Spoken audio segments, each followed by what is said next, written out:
Hey, good morning, friends. Happy Friday. It's Sam from Maryland Magnet Fishing and Metal Detecting. I just want to do a quick video explaining the difference between magnet fishing and metal detecting. Uh, I've been metal detecting for five, 6 years now. I started out with a moderate priced bounty hunter. Then I went to a White's Treasure Pro. Excuse me. And then I updated to my Mind Lab Vanquish 540. And then I've got probably 4 or 5 old White's analog machines, and I think 2 Garrett's that I've just kind of toyed around with. But, you know, the one thing with metal detecting, you got to buy your machine. You need to get a pinpointer. You got to get a trowel, shovels, fines pouch. Now, if you want to get into water detecting, you're going to have to get a machine that at least the coil is waterproof, if not the entire machine, and those are pretty daggone costly. And then you've got to get a sand scoop and all that stuff. Excuse me. Also, your newer machines come out, they're Bluetooth, so you can use either earbuds or wireless headphones. I use the wireless headphones primarily, even if I'm out by myself, it's just easier to hear the tones, but I don't crank the volume up so loud that if, somebody comes up on me, I won't hear them. Now with magnet fishing, you could go out and get yourself set up for $100, if you want to get an inexpensive magnet. But you just pretty much just need like your magnet, the rope.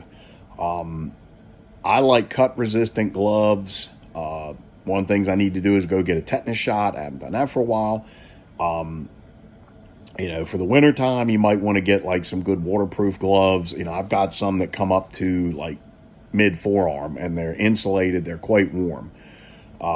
You want to get like a plastic scraper. You can just use a 4-inch windshield scraper just to get the debris off your magnet.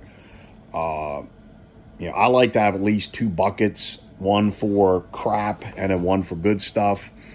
I also bought these little plastic, I can't think of what you call them, but they're circular organizer that go inside the bucket. They've got 4 trays. And if I find anything small, like last week when I found that Zippo, I put it in there. Definitely get a grappling hook, but an extremely important piece of kit to have is a come along. Now, I happen to have a 5-ton that I own for years. I use it in my Jeeps for off-roading, but I would invest in, you can get away with a 2-ton. They're relatively cheap. You can get them from like Harbor Freight or someplace. Also invest in an extra long tow strap, like a 50-foot tow strap. Get a couple ton one. Again, they're not that expensive. And then I bought a piece of canvas tarp that I have a video from last month you can see where I put the tarp over a concrete wall for my rope to keep the rope from abrading. But also I have a shorter piece of canvas that, when all possible, I will put that over the rope. So just in case it breaks, it'll deaden the snapback. I guess that's a correct term. But, it'll keep that rope from snapping back and hitting somebody. But, that's relatively inexpensive. With your magnets, that's it. You could just get a single side. I've got technically 9 magnets from Brute. I've got 7, and then I've got a double rig with 2 575 pounders on it. But I will tell you this, I'm 57 years old. My biggest are a 2,600 pound double and a 2,100 pound single side. I've gutted out 5 hours of using them both, and I tell you what, I paid for it.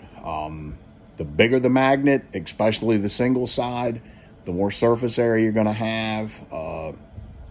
If you happen to be up like on a high bridge, or if you're in deep water, that's going to be a bear pulling them big magnets up.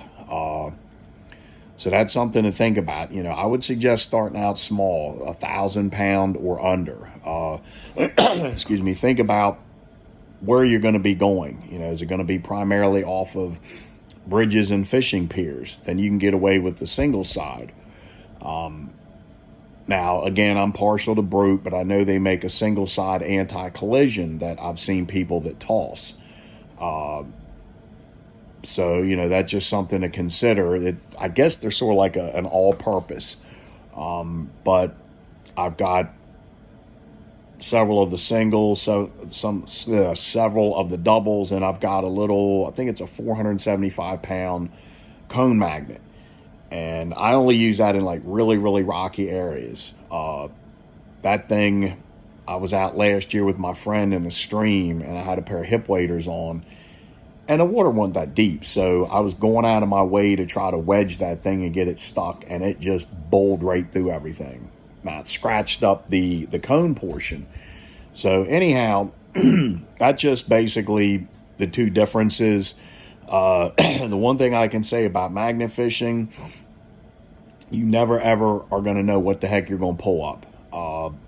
I'm constantly being amazed at the stuff that not only we find, but what I see people on YouTube find.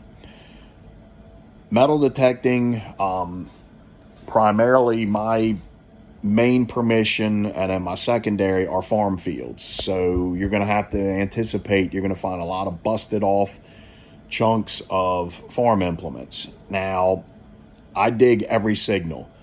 I'm not one of these people that'll go out and just set it, for silver or whatever. Because my philosophy is when a farmer plows, that signal you ignore might get moved 10, 15, 20 feet. And then next time you're out there, you're going to have to deal with it again. I've only had one incident where I dug up something that was freaking huge. And that was at my alternate permission up in Western Maryland.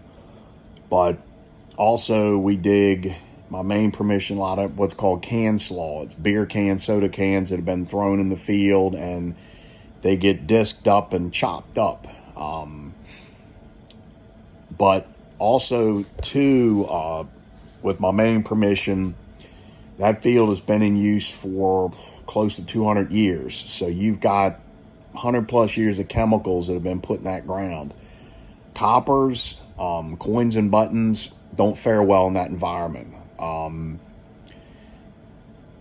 I think the oldest copper we found is like 1860s. Cat Marin found 1853 seeded dime. But, again, that's just something you need to prepare yourself. But I just wanted to do this just to kind of show you the vast differences between the two hobbies. Once hunting season's over with, unless I can find another permission, we won't be going back out until next January or February. Because my main permission, once the crops are harvested, you got goose season. There's also deer and turkey season. So I'm not going to drive an hour and a half and go down there and find somebody out in the field because I don't want to screw up their hunting. So anyhow, you guys have a great day. My wife wants to go out magnet fishing. I don't know if we're going to go Sunday or Monday. We're going to go to that little lake near us. We haven't been there since like early part of the year. So you guys take care and have a great day.